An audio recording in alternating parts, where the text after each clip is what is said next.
holistic manner, taking into consideration not just the disease in front of me, but also everything that goes into health, mind, body, spirit. And now, as a coach, transcendent coach, the other thing I've added onto it are three more dimensions. So I take care of individuals medically and as a coach, guiding them towards transcendence by optimizing balance in six dimensions. That is body, mind, spirit, social, financial, and aspirational.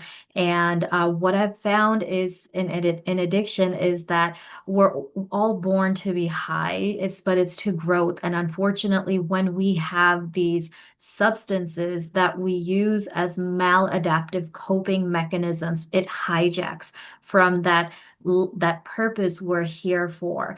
And also what I've discovered is that purpose is often one of the key magnetic forces that helps me guide my patients, my clients out of the depths of addiction, and those who are not struggling with addiction but are trying to transcend. It's that purpose that helps us drive through. So I'm located in California.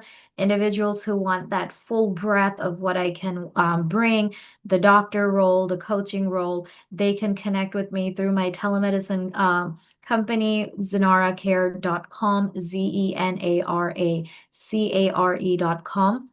Those who are interested in working with me outside of California, we can work together in a coaching manner, but definitely not a prescriptive manner. And for that, it is in Transcendent You. The best thing for you to do is to just go to my website and see which pathway works best for you. So just go to sarahnaseer.com. If you need treatment in California, go to Zenara Care. If you need help with, finding purpose and living a life of legacy and design, go to Transcendent You. Perfect. I love that because you're giving people an opportunity to not only work with you in person, but perhaps virtually across the globe because addiction doesn't know city limits, right? It could be in California, it could be in Canada, it could be in Australia, it can be in the UK, it can be anywhere. And speaking of addiction, can you, for those who may or may not know, what is addiction and what are some of the behaviors in general that people experience or display? Absolutely. It's such a common question. So when people ask me what is addiction, I really lean towards the ASAM definition of addiction, where we are defining it as a disease. So that means it can be treated. It is a disease that is caused by these maladaptive introduction of chemicals, behaviors that hijacks your reward pathway system, goes in, messes up your chemical balance in the body, and then this disease then settles in.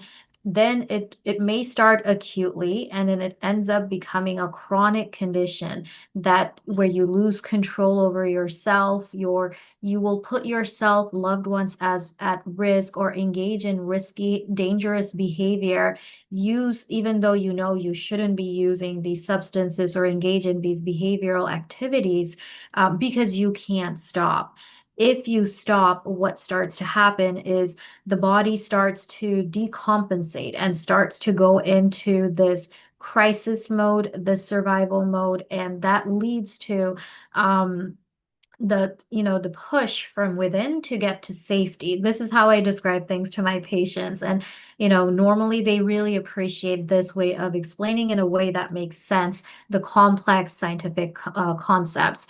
So addiction is the loss of control that the disease takes you into, because I find that in our social environment, we often use addiction in a lot more lackadaisical manner. We will go in like, oh, you're addicted to work, you're addicted to food, etc.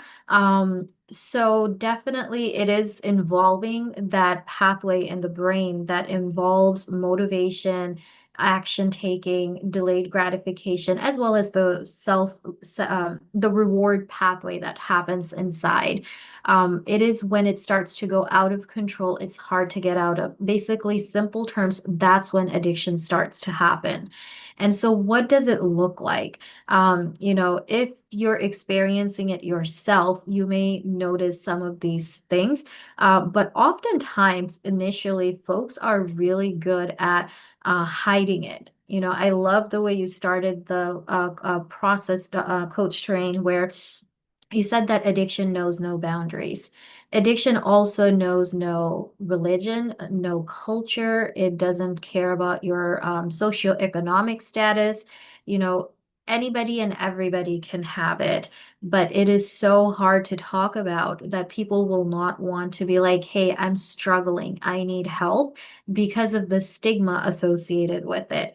And sometimes family members may have somebody in the family who they're quietly struggling with, but because of the fear of backlash, they won't go and they won't talk about it.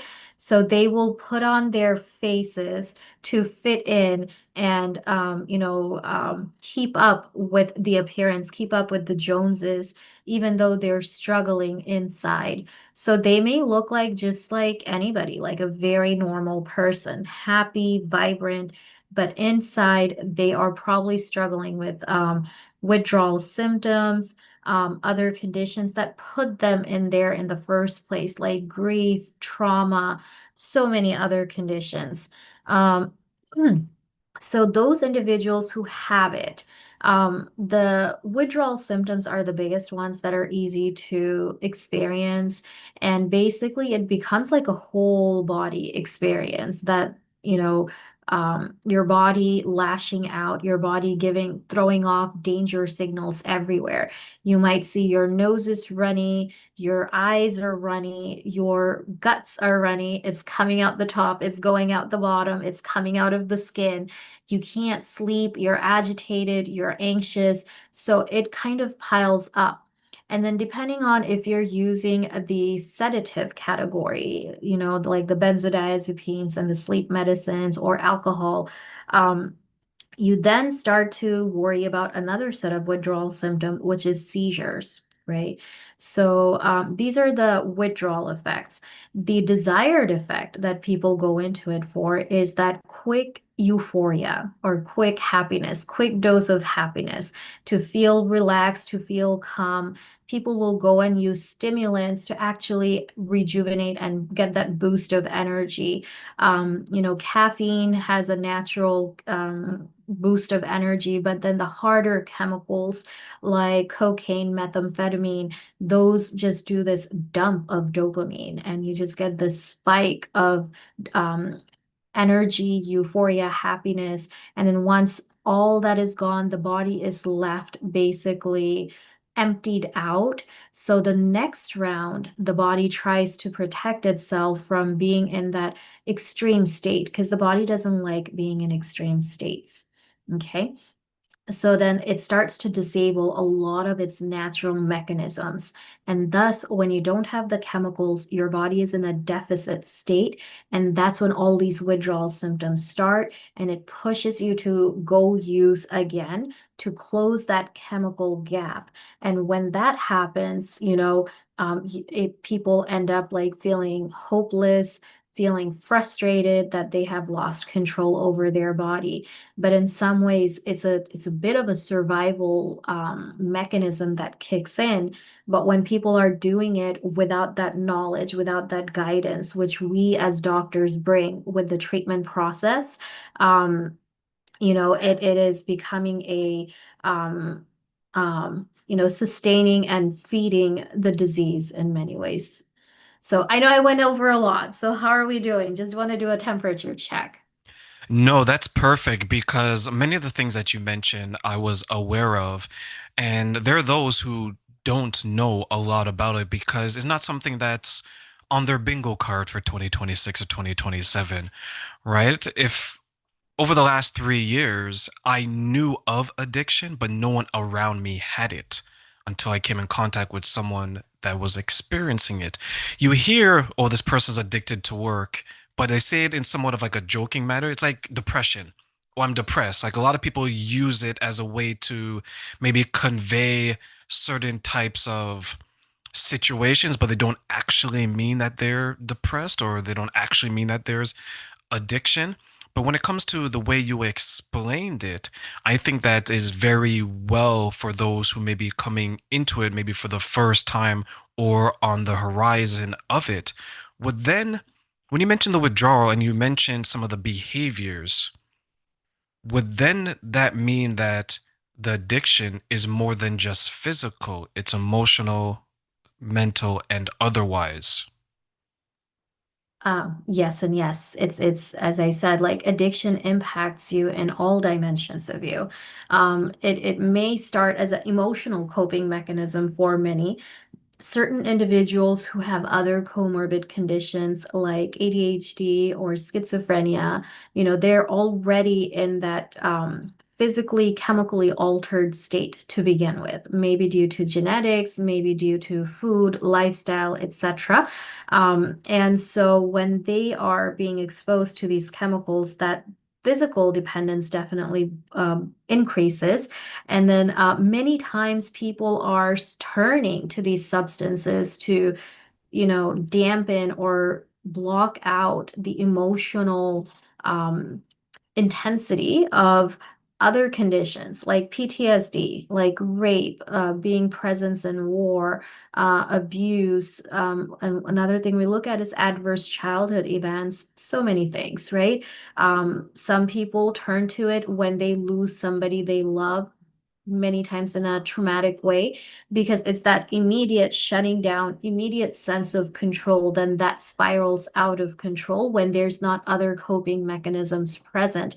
Um, it's interesting that you asked about like the body going into the mind. Normally, the way I get asked is it's just all in my mind. Like people don't associate that there's that mind-body connection. People usually think it's bad character, it's poor morality, and so then they become really harsh on themselves emotionally, mentally, and the body suffers for it. And when one part of you suffers, the rest, it just amplifies. So it's very interesting that you explained it that way. I'm curious, what made you ask this question in that particular way?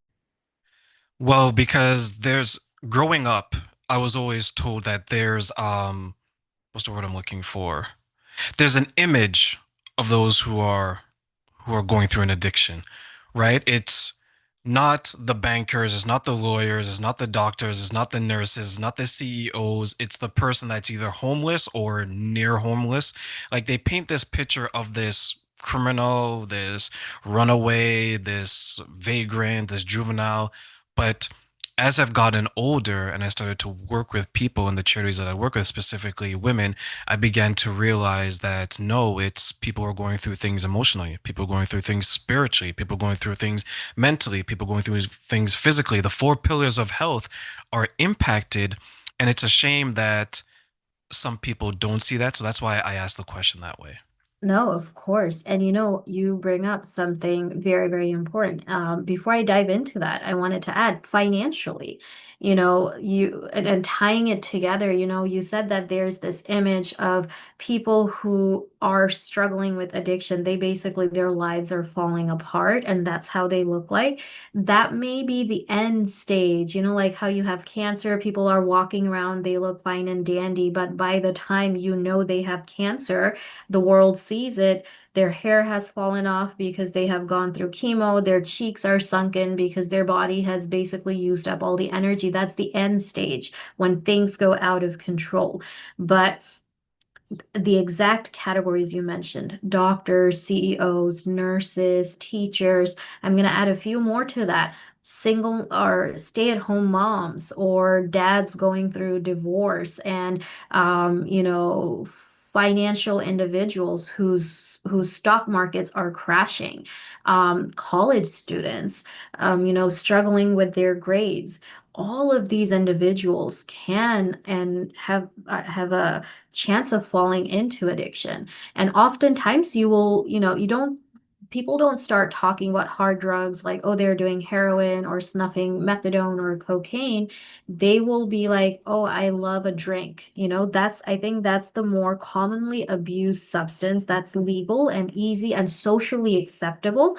So and we have like, talking about the way we use language, I one of my goals is to kind of sit down and do a study about like how we talk about these substances in our media, everything around us.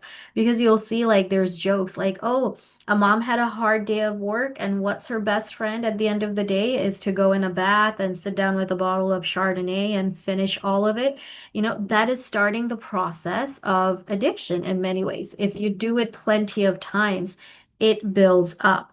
And then you think about like men in business suits and briefcases, pressed clothes, polished, sleek back hair, and they're clunking glasses of whiskey, and then in the average home, when you have the Super Bowl, look at the amount of money spent on pushing Budweisers into the people, and then that's the way to have fun. That is the I mean, I'm not as familiar with the Canadian society, but it's very similar to the American concept of relaxing, right? If you want to relax, grab yourself a bottle of beer, pour yourself a glass of wine, and then just kick your shoes back, toss off your heels, let your hair down. That is how it has been associated.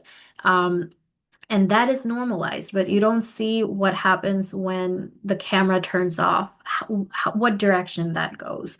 So I wanted to focus on that a little bit because sometimes it may look like you are going from one drink to the next. Your friends are being like, oh my gosh, you can hold your alcohol, you're so cool. But at the process, like the body is really being pushed to the limit. And I'm going to piggyback off of that when it comes to the language and how it's portrayed in, let's say, media, TV specifically, is it seems on the surface, and maybe I need to do research, this could be my next project, that there's specific jokes about certain addictions that could be even gender based. You mentioned, right? Like the stay-at-home mother with the bottle of wine, right? That's more okay than if she was addicted to sex, for example, right? On the flip side, now, if you have a man or shopping could be another addiction, right? It seems to be a little bit more tolerable when it comes to women. But on the flip side, let's say a man, if he's addicted to sex, it isn't, at least on the surface, from what I see, as frowned upon as if he was addicted to, let's say, shopping, right? Be like, oh, is that why you're spending all your money? There's more questions. So it's interesting how when it comes to the jokes, especially like comedy movies and comedy shows, it's like, okay, he had a long day at work, let him go have some sex or whatever.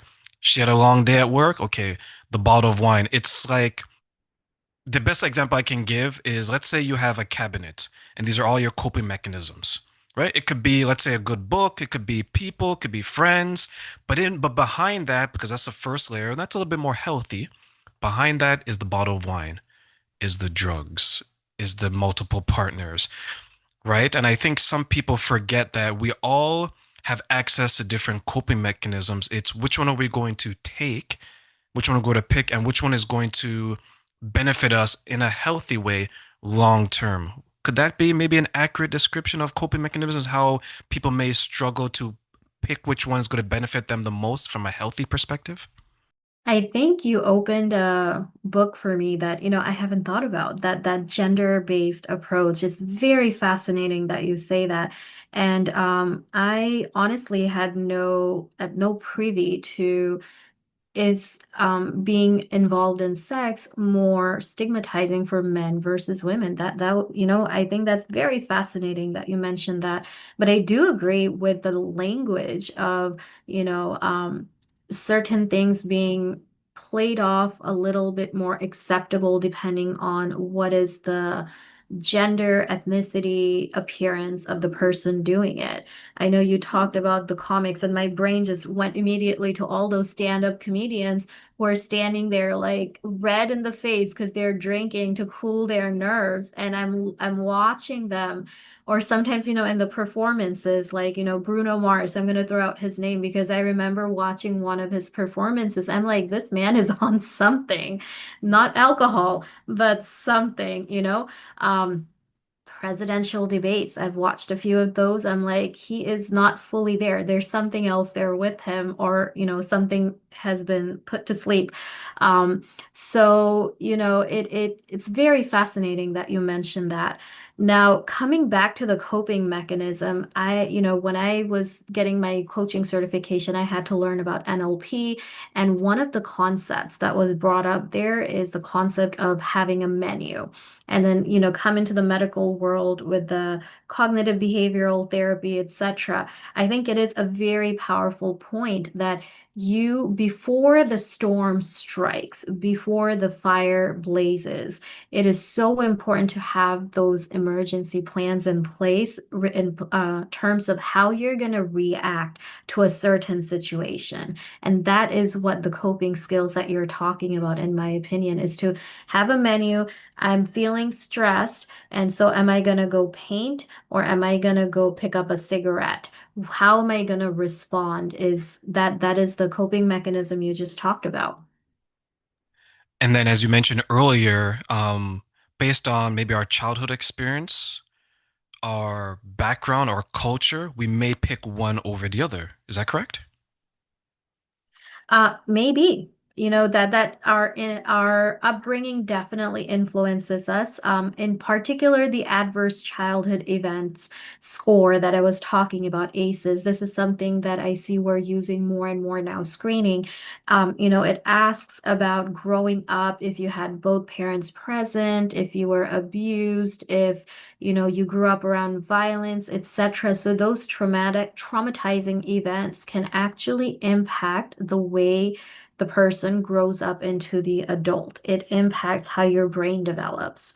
If you have too many adverse childhood events, what happens is your brain gets stuck in this survival mode. And so all the parts of your brain that is associated with constantly being on that fight or flight, freeze or fawn, sympathetic hyperactivity situation. We notice that the amygdala hypothalamus area, that's the primitive primordial area that is, associated with survival. They are the ones that are more developed. So these individuals have more cortisol constantly in their body. And if you have too much of it, then that can lead to things like diabetes and other chronic conditions, heart disease. So individuals who experience a lot of trauma before, they get stuck in this hyper survival state, they tend to develop more lifelong chronic other conditions, diseases, heart attack, diabetes, high cholesterol, you name it. The list continues. And then on top of it, they also start to develop these maladaptive coping mechanisms like substance use disorder. Most of my patients who are struggling with addiction, they have huge ACEs scores. Okay. And then coming back to the ACEs again, um, so sorry, backtracking, ACEs impacts your development. Normally, when we are growing up, we're developing our prefrontal cortex more, which is the decision-making area, the executive function area. And now we know that it fully develops around the age of 21. So in between all that, you're losing the ability to develop the executive function area of the brain more. Okay. And the addiction, the part that gets hijacked, it's actually in that central brain where you have the hypothalamus, amygdala, that reward center is there. So folks get stuck in that like close loop and that's where the hijacking really starts to show effects down the line. So it impacts how you grow, environment impacts how you grow. Then we're going into epigenetics afterwards, right? Because your environment impacts how your gene gets expressed, what proteins now become available in your body, and how your body functions and responds to certain situations. So, environment definitely has an impact, but birth genetics also has an impact because the stress can cause, the way that it impacts the genetic manifestation can also go down the lineage afterwards. I know I went into a lot of deep stuff. Just want to make sure that we are doing okay with the understanding. Do I need to explain anything else? Well, when it came to the ACEs, I came in contact with that a number of years ago, and it's something that I was very interested in because as someone that grew up without my mother or my father, I just wanted to see how it impacted me. because I struggled for a lot. I struggled for the majority of my 20s, and I didn't truly understand why until I went down that road. So for ACEs, and for those who may not know what it is, can you explain that a little bit, just so they can be aware of maybe how some of their childhood experiences are impacting them? Definitely. I'm just quickly pulling up the questionnaire here. But basically, it's covering for abuse, neglect, household challenges. It stands for Adverse Childhood Event Screening. And it's a confidential questionnaire that we now ask adults and children about, things they faced in their life before they became adults, like the age of 18. And there's about 10 questions in there. And I'm quickly gonna pull it up and maybe I can share the screen so folks can see with me. Is that okay if I do that, Tareen? Yeah, yeah, I think that should work because I think it's something that is definitely beneficial just because we don't. I found that when I went through that questionnaire, there was things that maybe I was on the fence on that were Mhm. adverse. That I was like, oh yeah, okay, I can see why that wouldn't be the best of experience. So I think it can definitely help those who may be misunderstanding what is going on when it comes to that. For sure. And I think in your audience also who are resonating with this, they may find themselves in this. And then talking about it is going to help us go through and talk about like what's the next step, the solution to it. Because once you so it's life is where we are going to be struck with challenges, right? It's about how do we respond to them? How do we grow from them? And some people go through a lot. And if you can learn how to adapt to that, to heal around that, that's very powerful. When you come out on the other end, that's what I call the transcendent, right? The people who go from their limit and then they rise. They don't let themselves be held down. Okay, so this is the ACEs aware question. They're going to ask you about things like, did you have enough to eat growing up? Did you wear dirty clothes? Did you have somebody to protect you or take care of you? This is checking for neglect. Then, did you lose a parent to divorce, abandonment, death, or other reason like incarceration? Did you live with anybody who was depressed, mentally ill, attempted suicide? Because there are some horror stories there as well. Did you live with anybody who had struggled with substance use, including prescription drugs? Like many people will take Xanax and abuse it. Did the adults in your home ever hit, punch, beat, threaten, or harm each other? Because growing up and seeing that oftentimes continues domestic violence down the line.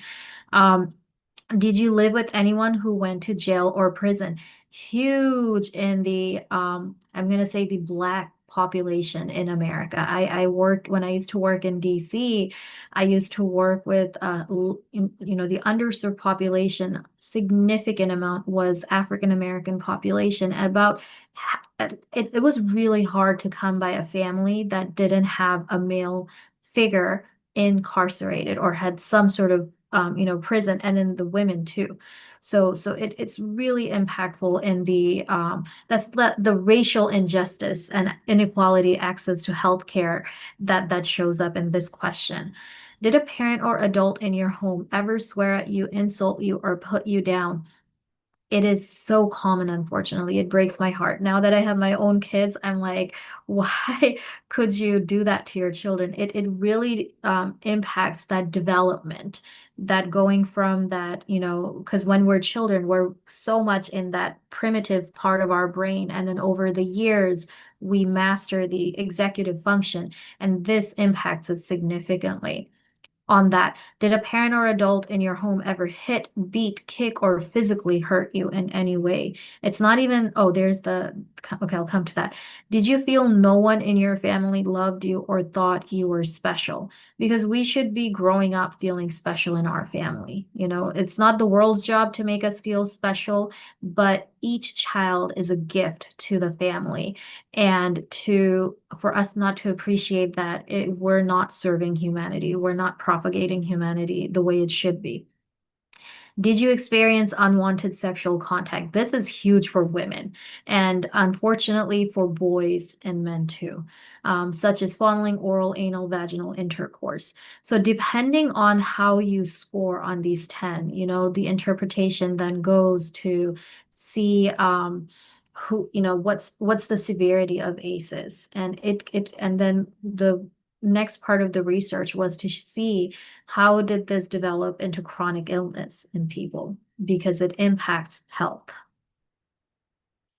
Let me ask you then, Sarah, when it comes to that questionnaire, could someone's answers change over time? This is historical, if that makes sense, right? It's hard to change the answer to this because if you have experienced neglect, unless you didn't understand what neglect was, the answer to the ACEs questions, I would think, is hard to change.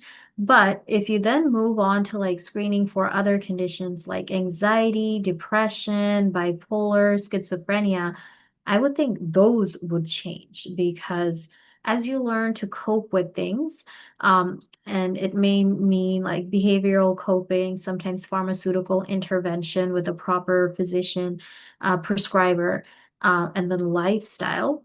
I think those things that changes, but ACEs, like, um, I think the best we can do is ideal would be to create an environment, a society where our children don't have to experience that. Um, is that where you are coming from? It is, it is. The reason why I asked that is when I look at the questionnaire, and I'm going by memory, but I'm just going by what you shared as well, is that what's dirty clothes to me may not be dirty clothes to you. What's abandonment to me, same thing. And I had someone that she shared a story with me, and I thought that she would score one after another on the aces. So when I had this conversation with her, even though she expressed some of the things that she was going through that's on there, she didn't view it as bad. She thought it was normal. So now I'm thinking, is it that my baseline was different than hers, meaning that that's why I can see it as maybe as not as a unpleasant experience, where to her it's just it's okay. That's how it was. I mean, that's a coping mechanism to normalize. Going back to how we were talking about how people joke about it, um, that is one of the things the brain does is, um, and then also saying like, if that's all you know growing up, then that is your baseline. So what is dirty clothes for you may be different for someone else, but that answer would still be a positive one. Like if they were wearing torn clothes because their family couldn't afford it, not because it's the fashion statement, because we have fashion statement with like just I'm like really you're spending that much money to wear like ragged clothes when there you could like probably clothe a village with the money that you spent. Um, there can be that definition difference. But with how do I say this? Regardless of how you define it, there are some things that are obvious that even if you don't think it's bad because everybody around you did it, it's kind of like checking to see what is also the environment you grew up in, and in some ways. The numbers that if you saw somebody getting hit in front of you, and that's just the normal thing, because if you're a woman, you get married, getting hit is just a normal thing. It's a normal part of the cultural marital norm. It's still a bad thing.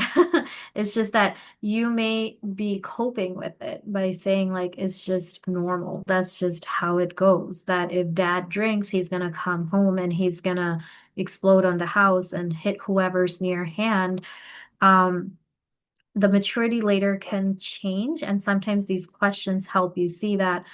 Um, but it's an adverse event still at the end of the day. Did I answer that question? It's a You very did, deep you did, question. you did, because it leads me then to my next question would be if someone is that deep in their coping mechanism, everything is fine. He hits me, I hit him. we're still in love, right? Because that's how people express love. If I'm not getting punched twice a day, I don't know if this Something's person loves missing. me, right? Right? Peace, what's peace? It's all about chaos, baby, right? When it comes to someone who's that deep in their coping mechanism, here enters a person that wants to date them, that wants to be in a romantic relationship. They're seeing that and they're like, hey, wait a minute. Is this how things are? Is the abuse normal? Is this part of your lifestyle? Like that person who now enters a romantic or intimate relationship with them, potentially, or even into it, how can we then advise them who are seeing this for the first time because they're not used to it, but this other person thinks it's normal? Oh, that's tough. That's tough, because the person who is injured and they think being hurt is normal, they're gonna flinch at every touch or they're gonna lash out at every touch. Doesn't matter if it's a harmful touch, if it's a healing touch. So if this is a person who's coming from a normal environment into this toxic environment, they need to build their coping mechanism, their defense mechanism, and learn how to separate their safety, because their safety, like, when somebody's just constantly like lashing out, you got to protect yourself first if you really want to be in relationship with that person, and then holding that space for them while maintaining their safety. So they need to go through the coping skills, for how to be safely present without injuring themselves or without letting others injure them, and then guiding and inviting this person towards seeking help and healing for themselves, which is that person's journey. If they are, because sometimes what happens is the person who experienced it and is normalizing it as a coping mechanism, if they admit that what they went through is wrong and they're not ready to let go of that denial, their world is going to come crashing down. So it's not just they can just wake up one day and be like, that was bad, because it is an avalanche that's going to happen. Definitely encourage that other person to seek the help they need and do it together, because everybody deserves a chance to heal. And it's very important that we have allies who are there for us, but the allies also need self-protection. Um, I think there's two different types of counseling and coaching that needs to happen for the two individuals. Um, but I think one of the things the person coming from normalcy needs to do is establish boundaries, that the other person is not allowed to cross that boundary. And when it does, let them know, work with them to establish consequences. So this person who's coming from an unhealthy situation doesn't think that this healthy person is at fault. And it's gonna cause a lot of issues. But it's a tough one. I think it's gonna take time. Everything is very unique and different. Normally, the stories I hear is that the people who are coming from that injured situation, injurious situation, they attract other people who will continue that injury. So that's how normally the cookie crumbles. But when you do have individuals who love each other and they come from different, I think each house has its own culture. It's not just country culture, religious culture. Like you can have the same people growing up on the same street, and two different homes will have two different approaches to growth. It's I think it's very important to know who you are, what your values and boundaries are. It's important for healing and it's important for helping others. But you know the saying, it's like if you don't, what's the saying? I forgot it. If you don't love me at my worst, you don't deserve me at my best.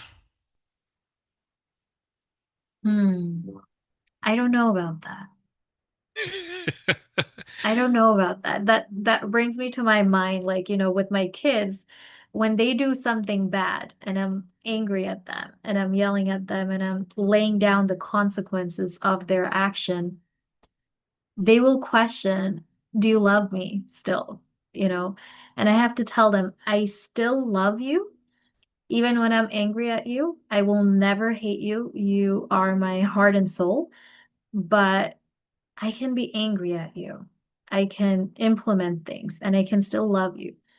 I don't need you to be at your worst. My job here in your life is to help you become the best version of yourself and learn how to navigate the worst things around you. Love never has to stop, but it doesn't mean we have to put up with bad reactions. So, you know, if you don't love me at my worst, you don't deserve to love me at my best. I think I'm gonna hold my opinion on that one. I don't have an opinion yet. I think I do have an opinion, but I'm going to take the high road like you, and I'm going to hold my opinion to that because sometimes it could come across as a shaming tactic, right? Like, don't leave me because I'm going through this. And if you are, then when I'm better and at my best, you don't deserve me because you weren't there. I can understand that perspective.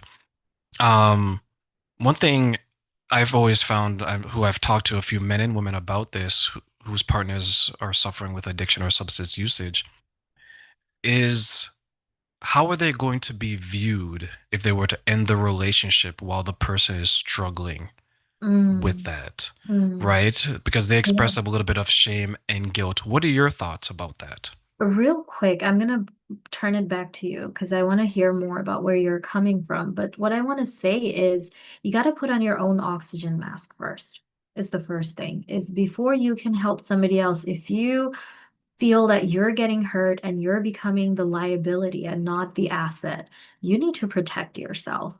So you got to put on your own oxygen mask first before you help others. And I think I think you nailed it on the head that this is why I want to hold my opinion is that it can be used in a wrong way. It can be used to trap somebody in a situation that's good for nobody.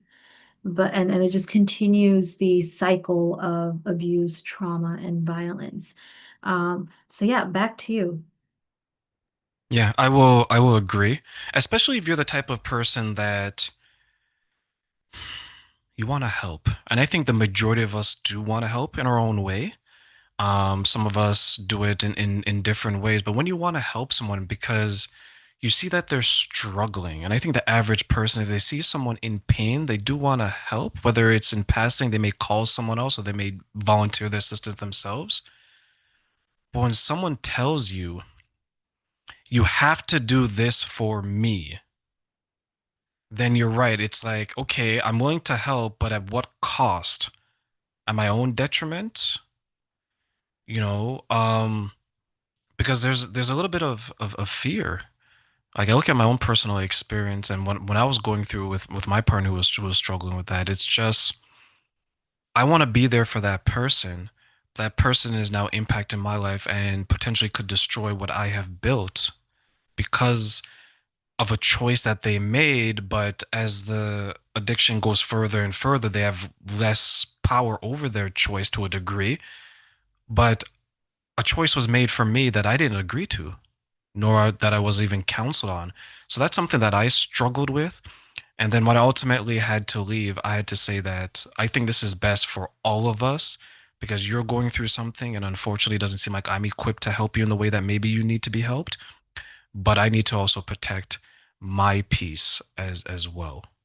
And I think you did exactly the right thing. And that's what I wanted to address the word equip. That if you are not the person who is equipped to provide that help, number one, you're not going to be able to help. Number two, oftentimes, um, we, individuals, we form an impression about a person at the get-go. And if you're somebody at that role where you're put in that category and they're not going to take you out of that category. For example, you may grow up, like moms, they joke and say like, you'll always be my baby, right? And you can be a 50-year-old, top of the world's best neurosurgeon or best specialist in something, and you go back to your mom or your dad or somebody who saw you grow up, and you try to give them that wisdom, that knowledge, and they still think you're still that little Sarah, still that little Terrain who needed their diaper changed, needed their butt wiped, that is what they're going to continue to see you as, not somebody who is capable of going and changing it, changing someone's life, operating on someone's brain, breaking things, making things, etc. So if they cannot see you beyond that, that you're just, their pacifier, right? Or their punching bag, they cannot associate you with something other than that. It's not in your power to go and change that opinion. And if that's the situation where you are being a pacifier for when things fall apart, you're being the punching bag when they need to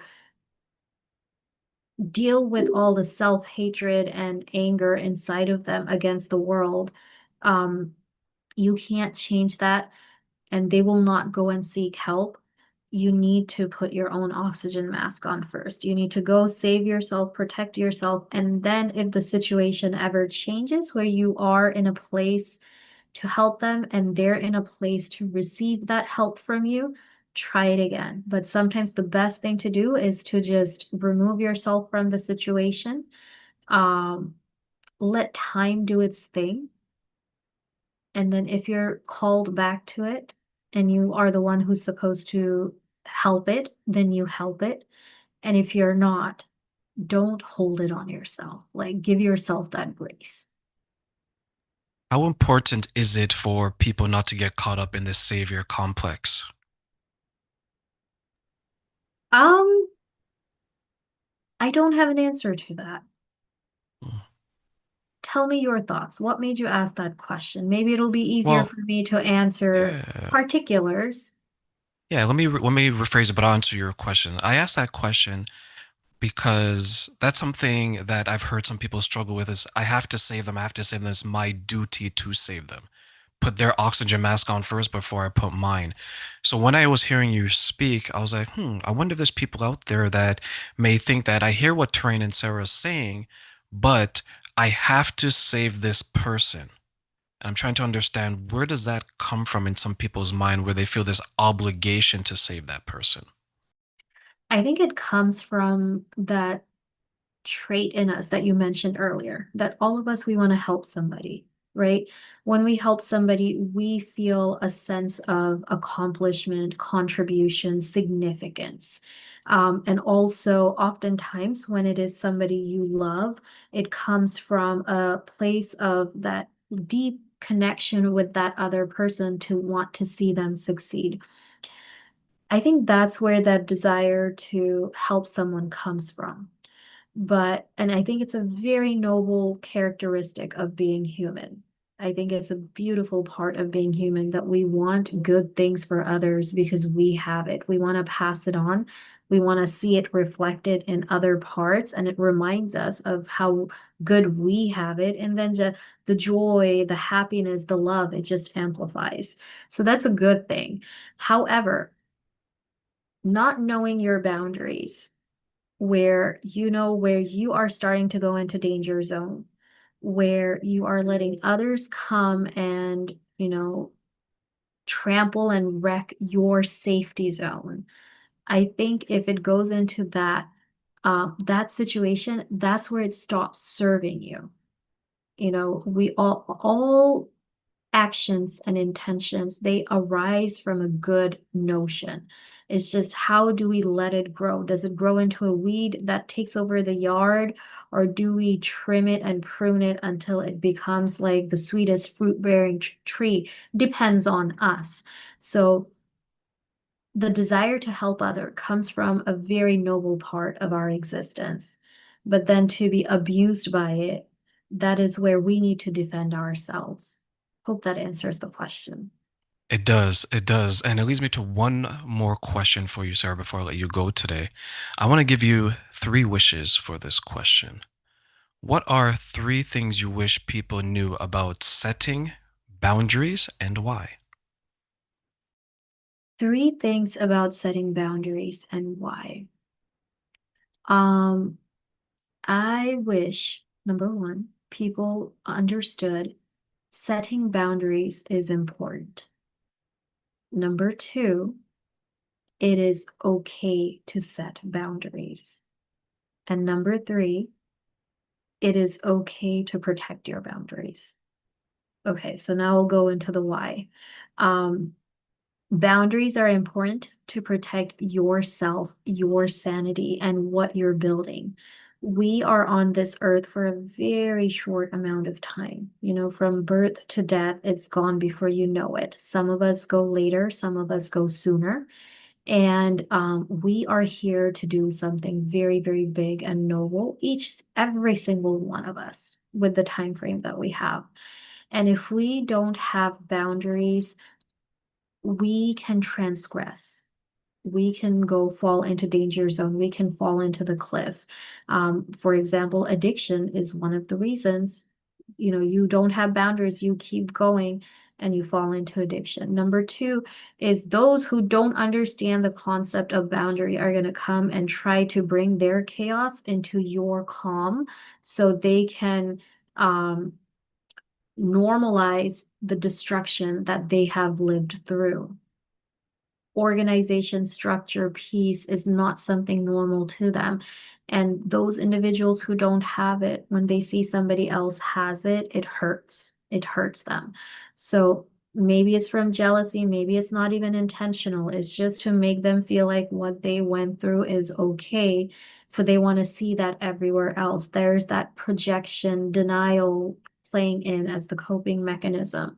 And so if you don't have your boundaries, they'll bring it, they will destroy and suck out suck you dry, basically, right?